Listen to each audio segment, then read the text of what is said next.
All right, I'm Detective Jason Day with the Austin Police Department. We're here today to announce an extension of the APD DWI No Refusal initiative. We're going to be making this initiative go the entire year. So every night we will be doing the No Refusal initiative. We want to thank our partners with the Austin Transportation and Public Works Department for helping make this possible. Impaired driving is one of the top contributors to fatal and serious injury accidents in Austin on our roadways. And so this is an expansion of this no refusal initiative is another tool to help achieve Austin's vision of the Vision Zero goal to help reduce people being hurt or killed by crashes, hopefully down to zero. So we made this decision to change the program to year long after completing the summer no refusal initiative. We were able to find that 70% of our DWIs occur during the time that we are running the no refusal initiative. And so by extending it to every day of the week, we're able to get evidence that's valuable for the prosecution for 30% more of the cases than we were able to do previously by just doing it on the weekends.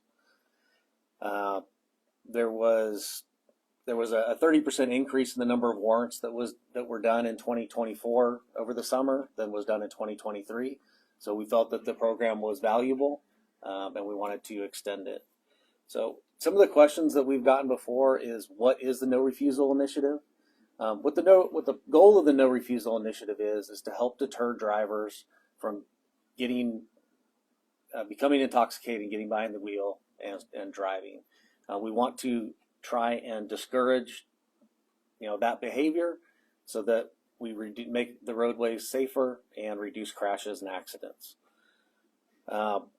What the program will look like is that if a driver is arrested for DWI, state law mandates that they provide a sample of their breath or blood, but drivers don't always want to comply with that.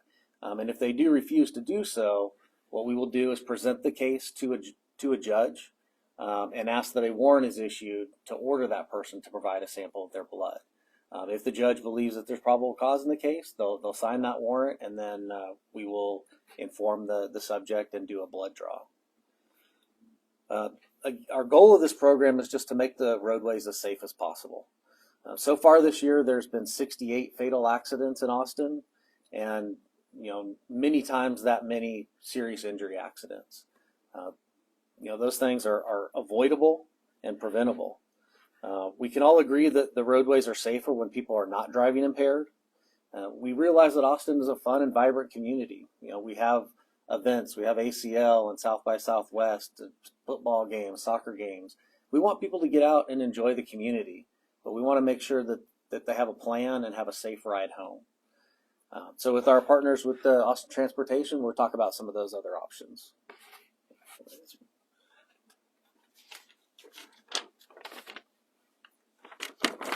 Thank you, Detective, and good morning, everyone. I'm Richard Mendoza, Director of Transportation and Public Works, and we really appreciate the partnership with Austin Police Department to assist our department as we lead our community towards our Vision Zero goals. And so Vision Zero is our aspiration to achieve zero fatalities and serious injuries on our roadway network. And it takes a partnership to do this. It takes awareness by our community, and it takes programs such as this to hold those individuals that choose to drive impaired accountable. And so while TPW, Transportation Public Works, works to improve the safety of transportation infrastructure across the city, we understand that traffic enforcement plays a critical role in ensuring that dangerous drivers are indeed held responsible. This past summer, APD and TPW expanded the No Refusal Initiative to be in effect every night of the week, and this, of course, led to an increase in the number of no refusal DWIs over the summer, and we're looking forward to continuing this expanded partnership into this new fiscal year. So whether you're heading home from a UT football game or enjoying a night out with friends, plan ahead and designate a sober driver, use ride-sharing services, or take advantage of public transportation options. By choosing a safe ride home, you're not only protecting yourself, but also your loved ones and our fellow Austinites. So please join Vision Zero's commitment and help create a community where every journey ends safely. Plan a car-free ride if possible. There are a number of different options, from bike shares to electric scooter programs, utilizing Cap Metro, our public transit service, as well as taxis and ride shares. Cap Metro's night owl buses actually run from midnight to 3 a.m., Monday through Saturday, connecting popular late night destinations with neighborhoods every 20 to 30 minutes. The University of Texas and Austin Community College students can ride free with a valid ID. Others pay only $1.25 per ride. And so again, expansion of this No Refusal initiative is another tool to help us achieve our city's Vision Zero goal to reduce people getting hurt and killed by crashes to zero. So I cannot stress enough, if you're too impaired to drive home, please use a taxi cab, rideshare service to get home safe, or an alternative mode. After all, you don't want to ruin your good time by crashing or going to jail for driving while impaired. Thank you. Another question? Have y'all ever had a year-round no refusal in the past? No, this will be the first time that we're opening it up for the complete year. This summer was the first time that we did an extended period where we were doing it every day. Previously, we've done just weekends. Started out with doing just major holidays like 4th of July and Memorial Day, those type of things.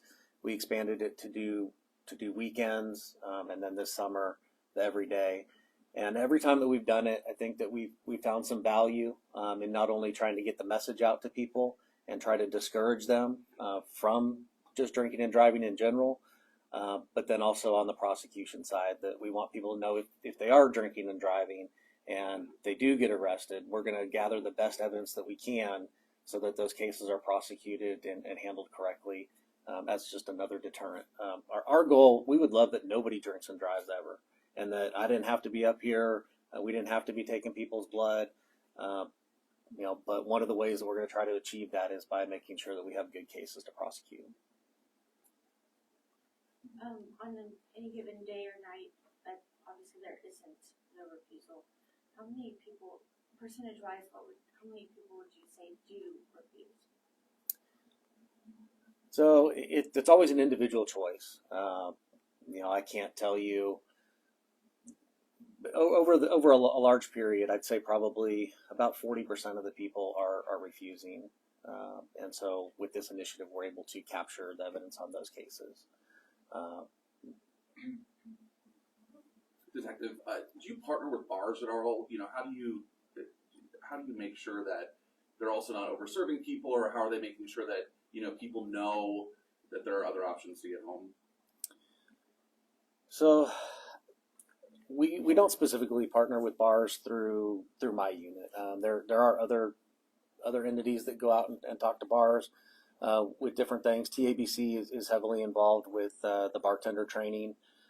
In the cases that we do have fatal accidents, part of that investigation is finding out where the people came from, where they were drinking at, and then TABC can go and pull up the records from that bar, the videos, the receipts, and try to hold them accountable that way, and also provide the additional education.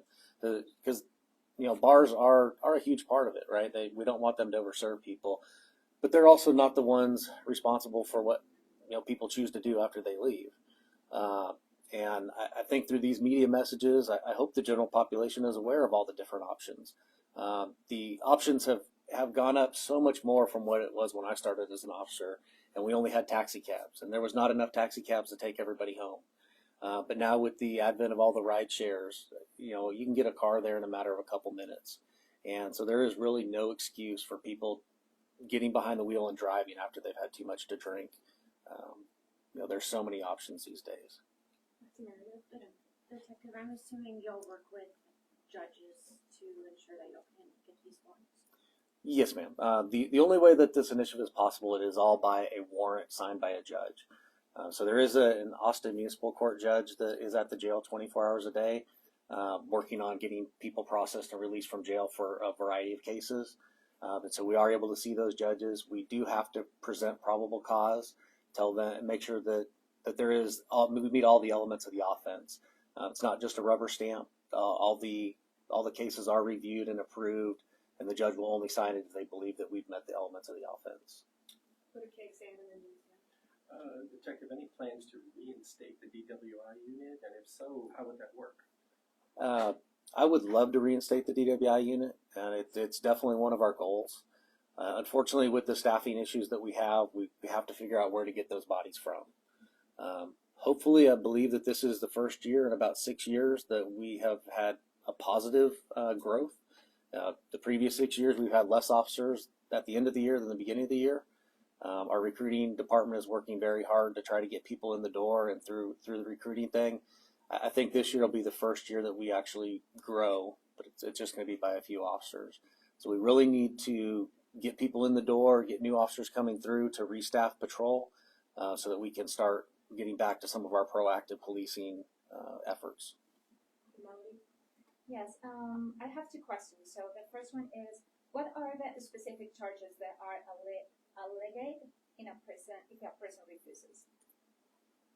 Did I say right? So the offenses that we're talking about is anything that involves impaired driving. So DWI with a child passenger, intoxication assault, which is a DWI where somebody is seriously injured, or intoxication manslaughter, a DWI where somebody is a fatality collision. So it all involves driving while being impaired, whether it be on alcohol or drugs. Okay, and my second question is, this is going to be a program for the whole year, 24/7? So it will only happen during the nighttime hours. So unfortunately, we don't have the resources to cover all day, but it's going to cover about 70% of all of our DWI arrests. Talking about resources,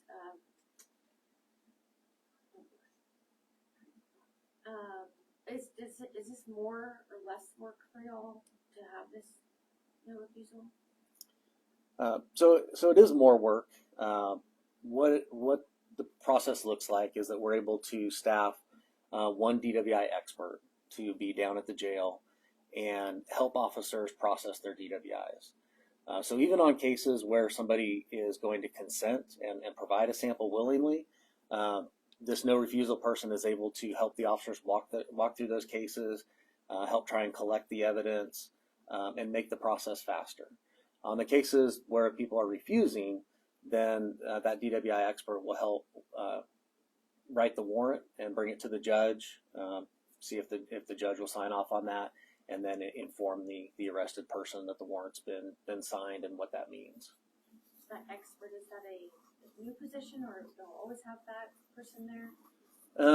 So no, these people are going to be the ones that we task with handling our more high-profile DWI cases.